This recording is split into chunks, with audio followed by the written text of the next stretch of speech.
আজকের এই যে এত দ্রুত গতির একটা দুনিয়া, যেখানে যে কোনো খবর চোখের পলকে ছড়িয়ে পড়ে, সেখানে একটা প্রতিষ্ঠানের জন্য সবচেয়ে দামি জিনিসটা কি?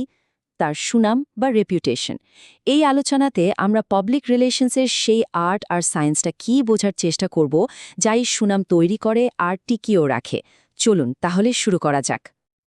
একবার ভাবুন তো, একটা ব্র্যান্ডের ওপর মানুষের ভরসা তৈরি করতে ঠিক কতটা সময় লাগে? কয়েক মাস, কয়েক বছর, অনেক পরিশ্রমের ব্যাপার, তাই না? একদম। একটা ছোট ভুল, একটা দুর্ঘটনা বা একটা ভুল পদক্ষেপ, ব্যাস, বছরের পর বছর ধরে গড়ে তোলা সুনামটা এক মুহূর্তে শেষ হয়ে যেতে পারে। আর ঠিক এই কারণে স্ট্র্যাটেজিক কমিউনিকেশনের গুরুত্বটা এত বেশি। আচ্ছা, পাবলিক রিলেশনস বা জনসংযোগ শুনলে আমাদের মাথায় প্রথমেই কি আসে? মিডিয়াতে প্রচার, তাই তো? কিন্তু ব্যাপারটা আসলে এর চেয়ে অনেক বড়। আধুনিক জনসংযোগ শুধু একটা প্রতিষ্ঠানের হয়ে কথা বলাই নয়, বরং সবার কথা মন দিয়ে শোনাও। এই সংজ্ঞাটার দিকে একটু তাকানো যাক। এখানে তিনটা শব্দ কিন্তু খুব গুরুত্বপূর্ণ। প্রথমটা হলো কৌশলগত, মানে এটা হুট করে করার মতো কোনো কাজ না, এর পেছনে একটা লম্বা সময়ের পরিকল্পনা থাকে।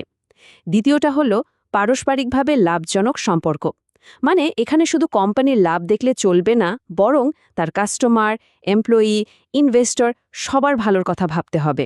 আর সবশেষে বিভিন্ন গোষ্ঠী, কারণ পিআর কিন্তু সবার সাথে একইভাবে কথা বলে না, বরং আলাদা আলাদা গ্রুপের জন্য আলাদাভাবে সম্পর্ক তৈরি করে।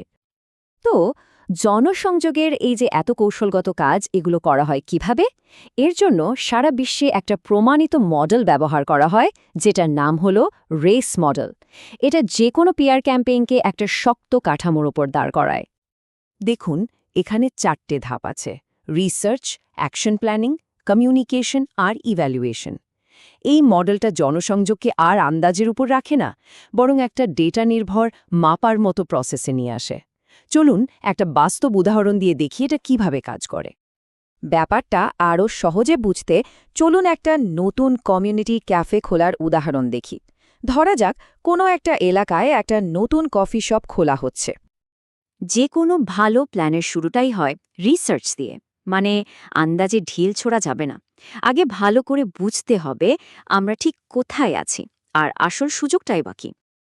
তো ওই ক্যাফেটা রিসার্চের সময় ঠিক এই কাজগুলোই করবে, যেমন এলাকার মানুষের আয় কেমন, তাদের লাইফস্টাইল কি, তারা কি ধরনের কফি পছন্দ করে, আশপাশের অন্য ক্যাফেগুলো কি করছে, বা কোনো ফুড ব্লগারদের মাধ্যমে মানুষের কাছে সহজে পৌঁছানো যাবে।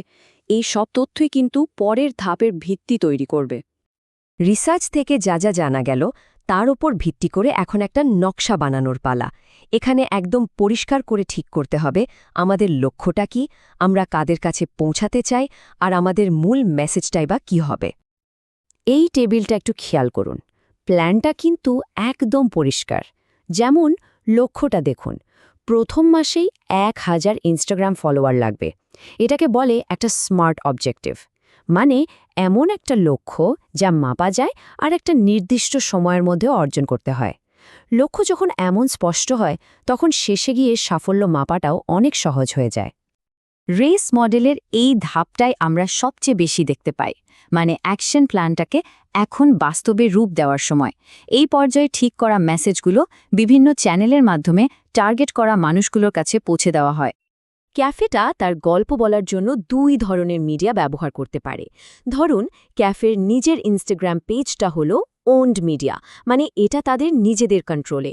কিন্তু যখন কোনো ফুড ব্লগার নিজে থেকে এসে ভালো একটা রিভিউ লিখে দিল, ওটা হলো আর্নড মিডিয়া। আর বুঝতেই পারছেন, এটাই কিন্তু অনেক বেশি শক্তিশালী, কারণ অন্য কেউ যখন আপনার প্রশংসা করে, মানুষ সেটা বেশি বিশ্বাস করে।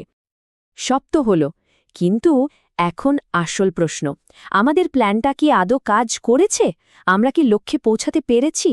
এই শেষ ধাপে এসে ক্যাম্পেইনের ফলাফল মাপা হয়, যা থেকে বোঝা যায় কোনটা কাজ করেছে আর কোনটা করেনি।